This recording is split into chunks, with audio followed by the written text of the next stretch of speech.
Si vous pensez que le charisme d'un personnage d'anime se limite à ses pouvoirs ou à ses combats épiques, détrompez-vous parce qu'on va parler d'un détail souvent ignoré mais essentiel, le mewing. Oui, vous savez, cette posture de mâchoire parfaite qui peut transformer n'importe qui en mannequin. J'abuse peut-être un peu, mais il y a du vrai dans ce que je dis. Et parmi tous les personnages qui nous font rêver, qui est le véritable roi du mewing?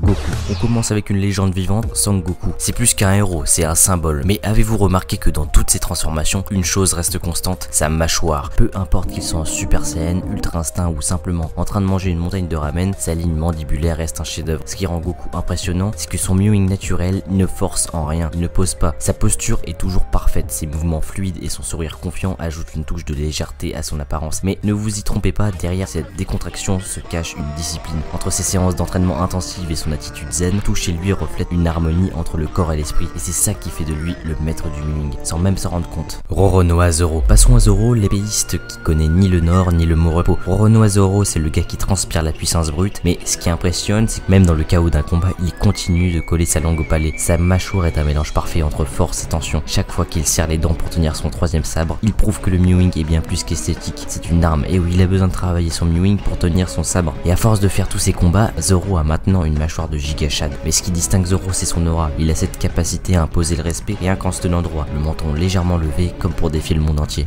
Levi Ackerman. Dans un registre complètement différent, on a Levi Ackerman. Si Zoro c'est la tempête, Levi c'est le calme avant l'orage. Sa mâchoire, bien que moins prononcée que celle de Goku, Zoro dégage une précision chirurgicale. C'est exactement ce qu'on attend d'un soldat comme lui. Pas de fioritures, juste de l'efficacité. Levi c'est le type qui te montre que le mewing ce n'est pas juste une question de trait physique mais aussi de posture. Toujours droit, jamais une once de relâchement, chaque mouvement est mesuré, chaque regard est perçant. Et cette façon qu'il a de pencher légèrement la tête en te fixant avec les yeux froids, c'est une masterclass en intimidation silencieuse. Bref, Levi prouve que le mewing c'est avant tout une question de contrôle absolu. Et maintenant, place à Gojo Satoru. Gojo c'est le mélange parfait entre beauté, charisme et insouciance. Sa mâchoire bien définie, parfaitement symétrique et constamment mise en valeur par ses expressions nonchalantes. Mais là où Gojo excelle vraiment, c'est dans son attitude. Il sait qu'il est au sommet et il joue avec. Ses gestes sont fluides, ses postures sont toujours parfaitement équilibrées et même avec un bandeau qui cache ses yeux, il reste l'un des personnages les plus captivants visuellement. Son mewing c'est la combinaison ultime de confiance et de style. Et maintenant, Jotaro, le mec qui te rappelle que tu n'as aucune chance dans la vie, rien qu'avec sa mâchoire. Sa mâchoire n'est pas juste bien définie, c'est un katana précis, tranchant et prêt à te découper en deux, rien qu'en te regardant. Son menton légèrement saillant donne l'impression qu'il pourrait ouvrir une boîte de conserve juste en la frôlant. C'est le genre de mâchoire qu'il ne connaît pas le double menton, même après avoir bouffé une dizaine de tacos. Et sa posture toujours parfaite, épaule droite, torse bombé, menton légèrement baissé, il te regarde comme si t'étais coupable d'exister. Mais c'est pas juste sa mâchoire, tout chez lui est taillé pour dominer. En fait, Jotaro c'est l'équilibre parfait entre une force physique intimidante et une aura glaciale. Même ses traits sont si anguleux que t'as l'impression qu'il pourrait refléter la lumière. C'est la fin de cette vidéo. Si t'as des idées de perso qui pourraient rentrer dans ce top, mets-les en commentaire, sinon abonne-toi, ça fait du bien.